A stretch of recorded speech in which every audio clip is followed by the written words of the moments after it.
Joining us now is Ochi Okpe with stories trending around the world today. Good morning, Ochi. Good morning, Leila. How are you? We missed you yesterday. Missed you too, but I'm back. Now we are missing one guy. Yeah. Yes, I would have been waving by now. I'll do the wave. I'll do it for you. You just made my Friday. TGIF. TGIF. Well, good morning to you viewers. We begin what's trending today in Nigeria. On Thursday, a video of a young man that appeared to have plunged at the president during a photo op at a fishing festival in Kebbi State has gone viral on social media. In the video, the man was blocked from reaching the president by security operatives and dignitaries who gathered for photographs at the event. Senior Special Advisor to the President on Media and Publicity, Femi Adesina, in a statement said the man only wanted to shake the president's hand. However, some critics have said that the man had the intention of attacking the president. Well, let's take a quick look at the video before we take some social media reactions. All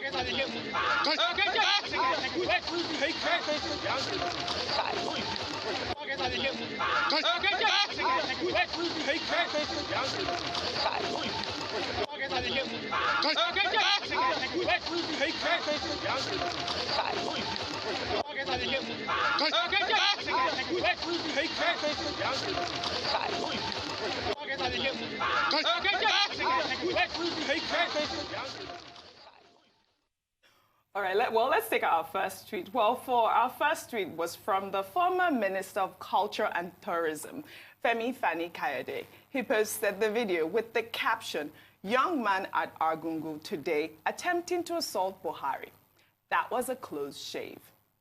Well, in response, Femi Adesina tweeted, "A young man was very excited to see his president at Argungu Fishing Festival. He made to walk straight to him for a handshake. Security details prevented it. Now, opposite people are passing it off as an attempt to attack the president. How malicious can some people be?" Well, other users condemned Femi Adesina and the government. One user, BBM, wrote, "You guys should rather cover your heads in shame that your security could be so porous for something like this to happen. Imagine if the guy was a suicide bomber. Everything must not be politics. The security details messed up." Another user, Moses, wrote, "So to Femi Adesina, the short clip below that vividly displayed an angry young man that wanted to attack Jibril, a.k.a. Muhammadu Buhari, is an act of passionate love and zeal to snap with the so-called Buhari. They can deceive the gullible and not me.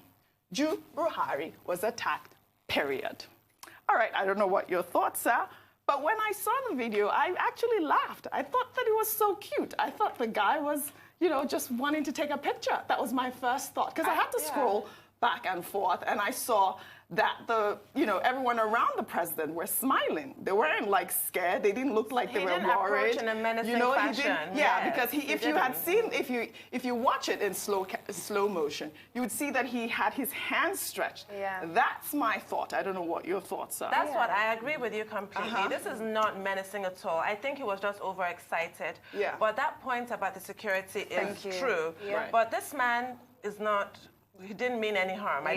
This is what I did. I zoomed in on some of the photos. You could see that the first thing he had was his hand brought out to shake him. And then he looked like he had his hand also trying to go give him a hug. Yeah. I thought that he was trying to bring out his photo from his pocket when I saw. Phone. Yeah, his phone, yes, to take a photo. And then the last picture that I saw was from the CBN governor. You could see that he was laughing. Exactly. He was completely laughing. There was and no if you threat slow, here. it didn't look like a threat. But the point needs to be made that it was a fishing festival in Kebbi that had not taken place in about 11 years. Yes. So I'm really happy about that because Argungu Fishing Festival is a big deal culturally in Nigeria. So I'm so glad that this happened there because it has actually, for me, it's good news. I put a positive spin on it. That's what I did. The Argungu Fishing Festival is back. I completely agree with you. I think, it doesn't look in any way whatsoever like he was trying to cause the president any harm. So it's obvious that Femi Fani-Kayode and other politicians that have come out to speak on this are clearly just playing politics with the video. That's obvious. But I must say, that is actually a huge security risk. That someone can just waltz up to the president, and under no circumstance, whether it's innocent or whether it's not innocent, should that happen in any country. That is it is very close. It was way too close for comfort. That is a serious But security all over, breach. you'd see that at festivals, if the president is attending the festival, you see some people trying to do their pictures, but it's like very far. A bit of a distance. That was quite close. I feel like the guy was one of the photographers, and in his mind, he's like, this day has come. I must take my chance. That's how I felt when I watched the video. I agree with you on that. I think that naysayers should just stay off social media and stop attacking the president, really. Love it. Well, still in Nigeria, a Muslim man living in the United States has shared how his religion helped shape his marriage to the extent that he has become domesticated. In a video that went viral, the man spoke about how he does 70% of the chores in the house and how he attended birthing classes alone. Let's take a quick listen. We are advised to marry within our social status. Yes. And you are to maintain the woman at the status she is used to or better. When I married my wife, who is Mariam Lemu, okay, we're in the same social class. Yes. But right after the marriage, we moved to the United States. Okay. My understanding of Islam, marriage being a contract, if there is a certain aspect of it that you cannot fulfill, you renegotiate or you negotiate it with your spouse. Yes. Among the conditions is a woman doesn't come into the husband's house to cook or to clean or to wash his clothes or to iron his shirts, or even she can charge you to feed his kids. Now, upon arrival in the United States, I took it upon myself to educate Mariam on the rights and responsibilities of a wife and that of a husband. So after doing that, I made her understand that I had options. One is to get her a maid who would clean and cook. Two, if I can't do that, I should pay her for those services. Three, if I can't afford to pay her, then I should do them myself. Oh, wow. Which was how we settled it. So I cook the meals. Oh, wow. I vacuum the house. I do the laundry. I do the ironing. Wow. When the kids came, I fed them. I rocked them to sleep. Oh, wow. In fact, they gave me a nickname that I'm the captain of the pooper scooper because we're captain of the poop scoopers. because when they went to the bathroom, I cleaned them. Oh, wow. And when Mariam needed to sleep, I just took the kids away from her. There's another thing that I want men to understand. During Mariam's pregnancy, I went to every birthing class for about 6 weeks. Wow. There are sessions that Mariam couldn't attend. I would go along. Oh gosh, this man just made my day. What a normal human being. But there are a lot of mixed reactions with this on social media. A lot of women obviously are all the he for she movement. They were all excited. While some others were not too happy about his comments about, what is wrong with his comments?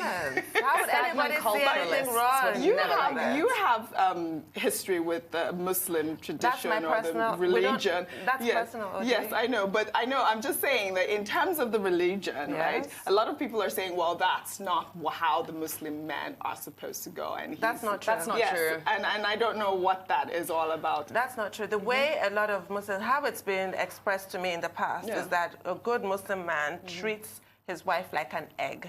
Like she's so fragile. If you drop her, she'll break. You have to be so nice to her. According to the Prophet Muhammad, the best believers are the ones who are best to their wives.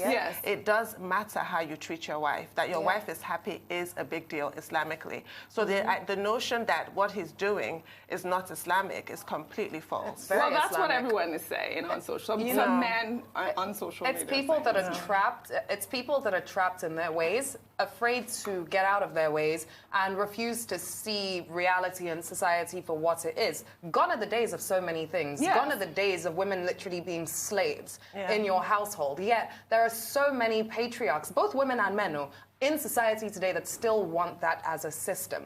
It doesn't work. people cannot function. We need to be able to look at society and say, how does something work for a particular couple? He is here expressing that that's how it works for us, you know, and anyone that has a problem with that is far from what I described him as, which is a normal human being. You just said he was a normal There's some kind of dysfunction. No, because for me, I just don't appreciate the defensiveness. If you see somebody doing something good and raising the standard and you fall short of that standard, defensiveness is not the appropriate response. Exactly. The appropriate response is to think, oh, that's really good. I'll try that. I'm going to adopt some of what he's doing. Right. And because that is Islamic, showing love to your wife, to your neighbor, to the poor, to the orphans is Islamic. And it was a longer video, and he talked about how people were making fun of him, and he just said, I don't care. This must be, it has to become the norm. Yes. Thanks. Good example. Thank you guys. Well, you guys have a great weekend. You too. You too.